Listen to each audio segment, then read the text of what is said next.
much, ladies and gentlemen, on this Valentine's weekend. Hello, welcome to the Live Floor Show. I am your host, Dara O'Briain, bringing you lots of dancing and laughing and fun and everything, and relax and stop being afraid. My God, what a terrific week we've had in terms of people being scared. It's been bizarre, and with good reason, it turns out, because they're flying in from Venezuela to every airport in England at this stage, armed to the teeth with stuff. It's ridiculous. What did we do to offend the Venezuelans, for God's sake? How did that guy look in the prison? You know, prison scenes, it pans across, lads with harmonicas going... and right at the end, one bloke in a poncho and panpipes going... and outside, a llama being lonely. Yes, I know it's true, but let's go with it anyway. I personally did actually fly out of Heathrow this week, and it was filled with tanks and soldiers and armoured cars. And I'll be honest with you, it was cool. There's nothing like seeing tanks and soldiers up front, like, although I did want to go up and just place a flower. Just place a flower just in the barrel of the gun, right? just place one there, you know? But trust me, it's Valentine's week. They're sold out of flowers. So I bought a big box of milk tray and just rammed it down the gun, right? Yeah. Oh, he wasn't impressed. He's never sleeping with me again. Anyway, so... Of course, the US is also in lockdown at the moment. Like, the US citizens were warned this week to buy supplies of food and water in case there's another attack by Al-Qaeda, which is very, very good advice. If you remember the last one, it made pretty unmissable television. There really was no way you were leaving the house to go down the shop and get more Doritos. You were just sitting there going, Jay, this is amazing. Oh, Jay, oh, the other food. Luckily, we bought more. OK, we have a fantastic show for you tonight, ladies and gentlemen. As I said, music and comedy, as well as our fearsome team of regulars. We'll be joined by special guests Mike Wilmot, Jason Freeman and Steve Hughes, plus his music from the superb Uncut and Touring Breaks. We're sitting over there ready to play. Oh, they're all excited now.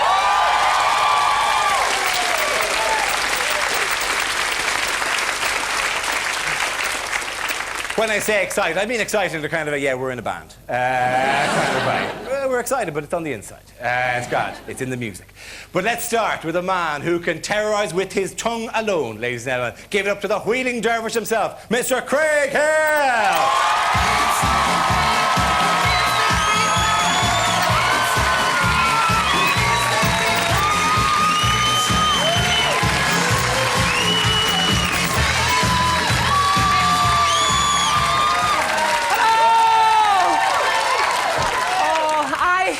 The cameras, but they love me. Oh, look at you. You're like the cast of Bad Girls, aren't you? Oh, do you know, I've always envied that ability to do makeup in the car. Did you hit a couple of speed bumps? Oh, and look at you with your wee sleeveless jumper. Did you think you were coming to Bob's Full House? And I noticed there was quite a lot of ladies in the audience who'd obviously joined the Lorraine Kelly School of Miniskirts. You know, you've not got the legs, but who cares? No, but you've got to be careful how you come across on television. Did I tell you I got my first complaint to the BBC? Yeah. I did. Somebody wrote in and said that my dancing had induced an epileptic fit. Apparently they were really upset because they just bought chips. No, I was doing the comedy sketches for Tea in the Park, right? And for people who don't know, basically, it's like Glastonbury. Well, people get glassed and buried there all the time. And this is true, this guy wrote in, and he said, I found the presenter of Tea in the Park a bit too camp. Oh, is there such a thing? No, but he wrote in, and he said, I find this kind of thing inappropriate, especially during the school holidays. Like, as if by seeing me, the kids would turn gay. Oh, God, if it were only that easy. And he said that my camouflage kilt made me look like an action man, and I thought, I should have merchandise. I should have a wee doll, right? You pull a wee string to its back, and it goes, ooh, get you. But I thought it was hysterical that they asked me to do Tea in the Park. Do you know what I mean? It was like they got all the roughest people in Scotland, put them in a field and then chucked in a poof for a laugh. I was like, oh, this is nice. Honestly, and people get really excited when they see the cameras. This guy came running up to me and he went, can I say hello to my mum? And I went, I don't know, do they have TVs in prison? Oh, and have you been watching that programme, The Salon? What is that guy, Ricardo, like? Honestly, he's like a wee gay monkey that's been let loose in a dressing up box. Did you see him? Did you see when he put his foot in it, though? When Michael Barrymore came in, it was awful. He came in and he went, Michael, he said, I insist you have a little dip in the jacuzzi. And everyone's going, ooh. He's like, what? It's only a little bit of water. What harm can it do? I thought, no. Christ, next week Michael Jackson will come in and he'll be asking if he's been finished off by one of the juniors. Oh, and did you see in the papers this week, this is true, Victoria Beckham was asked if she'd like to appear on Footballers' Wives, and she turned it, oh, look at you, yes, I did. And she turned it down because she thought it might make her look tacky. What were they going to do, make her speak? Anyway, she said she didn't have the time because that was the day she was having the baby's ears pierced. And isn't it funny, though, how a programme becomes really popular and then everyone copies it? Do you know what I mean? Like Changing Rooms. Have you seen the version of that? The House Doctor on Channel 5 with Anne Maurice. Isn't that ironic? People taking style lessons from an American. And anyway, they had this whole House Doctor weekend on UK style. I thought I'd died and gone to gay heaven. Honestly, 2 full days of hanging baskets and scatter cushions. It was like our version of the World Cup. And she walked in one episode and she completely embarrassed herself. She walked in and she went, can I just say, so it says, I can smell your dogs. And this woman went, we've no got dogs, then. She said, well, your house smells like shit. I'd love to see one where she does it on a rough estate. Do you know what I mean? She walks in and goes, oh my God, your spare room is so cluttered. I mean, who needs 172 video recorders? And tights over the radiator? That does not say by me. So but it did last night, Anne. Anyway, cheers, you've been gorgeous. Good night.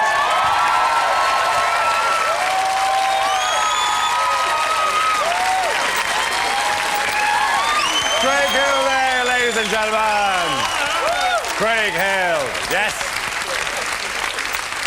That was Craigie himself, bringing Argyle sweaters from the golf club to the gay clubs. It's fantastic. On the celebrity news front, it has been a big week for J-Lo in particular. Wedding bells in the air for a 3rd time. Jennifer apparently very fond of weddings. They're a great place to meet guys.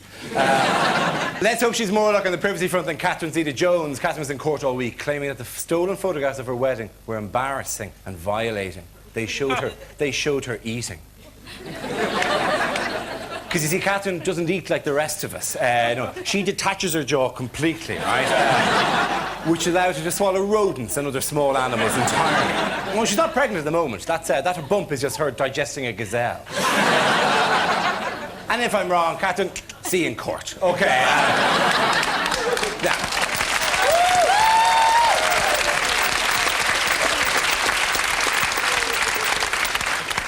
Although, to be fair, she's not going to be out of court long because apparently as soon as her new child is born, she'll be suing it for making her look fat. Time for another one of our regulars, surely the prince of the pumps. It's the pub landlord, Al Murray!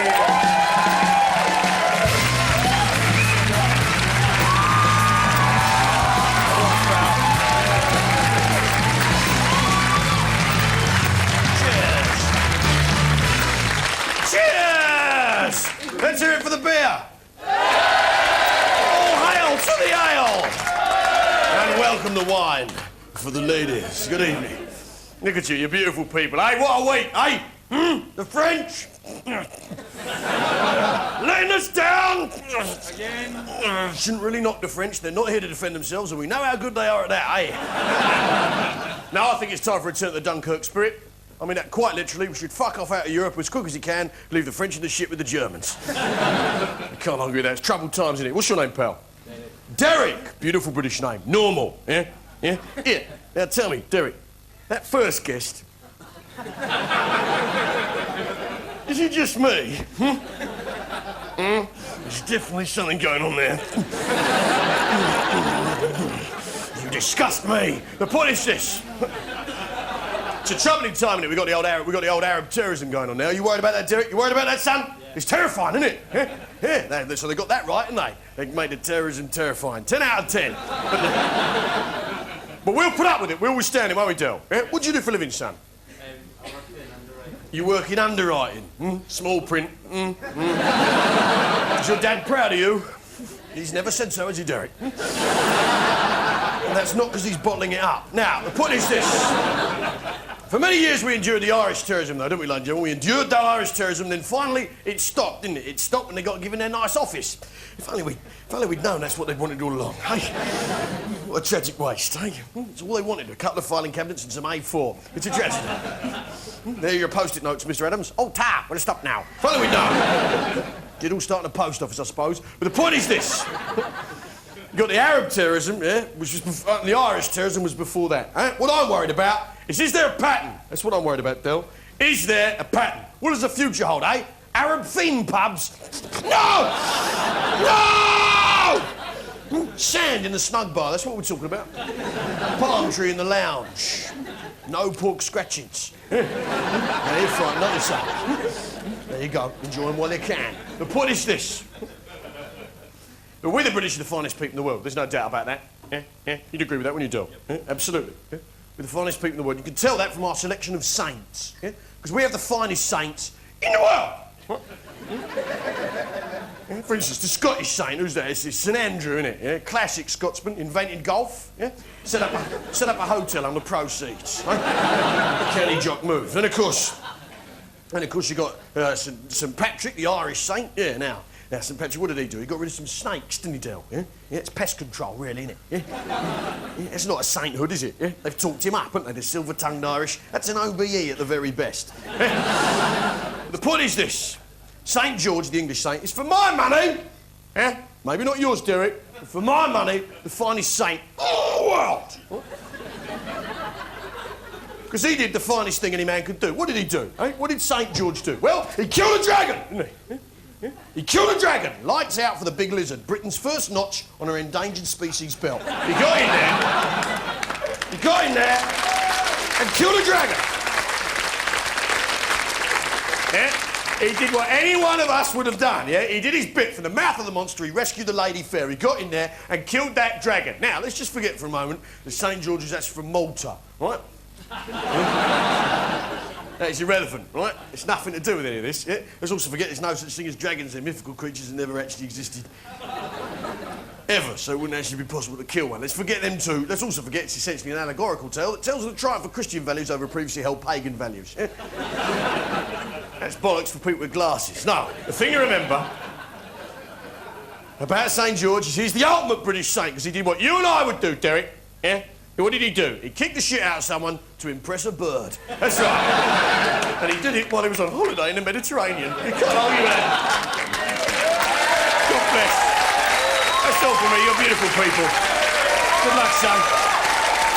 Good night. Cheers.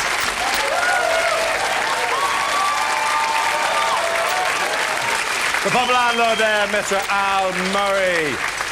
So, it's been a big week for those smugglers. Your man from Venezuela with the grenade. There's the guy with the camera in Catherine Zeta-Jones's wedding. It's a big week. And it is very, very difficult to keep a really strong security control on any... Listen, and we're just saying for ourselves. Like, we went through it, we go to the audience, we frisked them, we bat them down, everything. This guy tried to bring in 2 Albanian refugees strapped to his thighs, right? He may have eaten a third, we don't know, right? People continue telling this guy industrial waste he had locked in there. Yeah, you did. Don't smile now, right? Her. She tried to smuggle in the moonlight, trapped in her hair. Very, very good. I know what you have. You've sound-activated Chinese anal love beads. See? They're great, aren't they? Yeah. Enough of that. Raw filth, all right?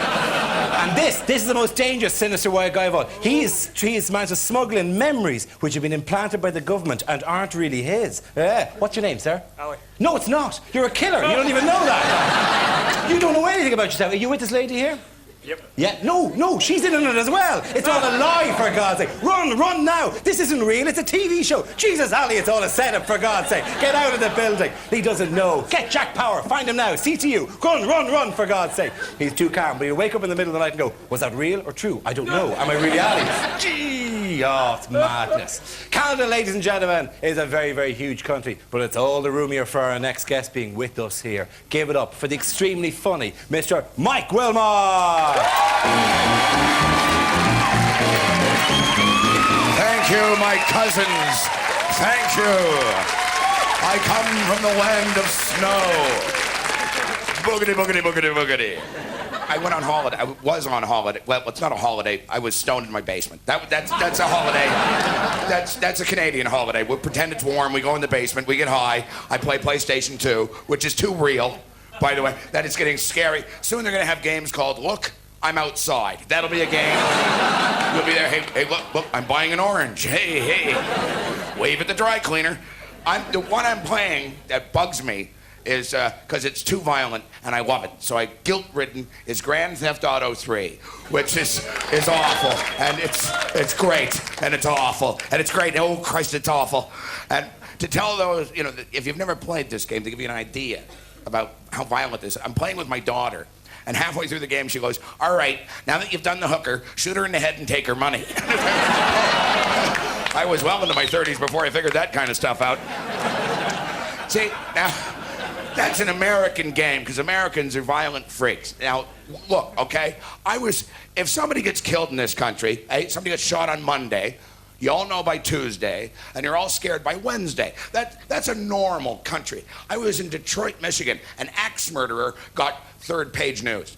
An axe murderer. How did he feel about that? Standing there naked with a clown mask on, going, what the fuck do I have to do?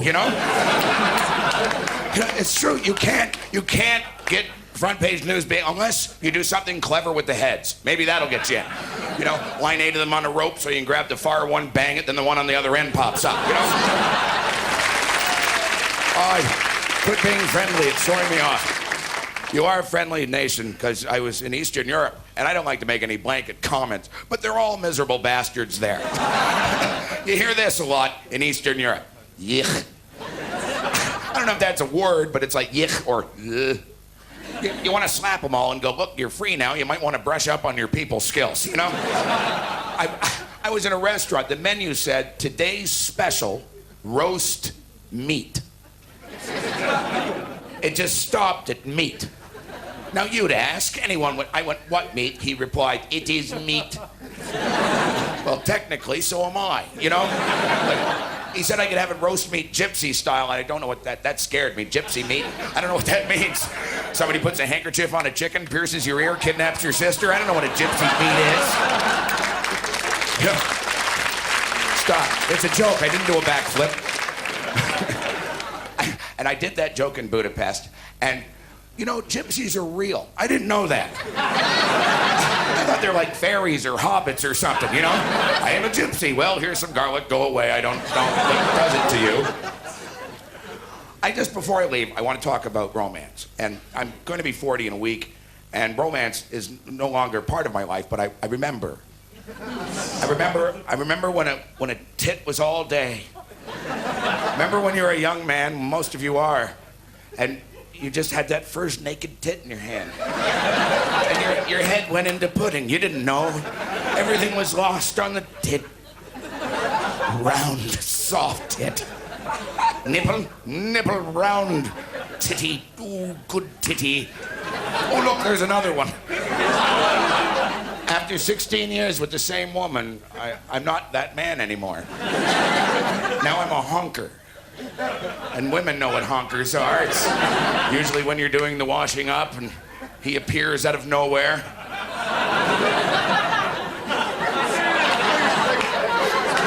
And then waddles off into the darkness.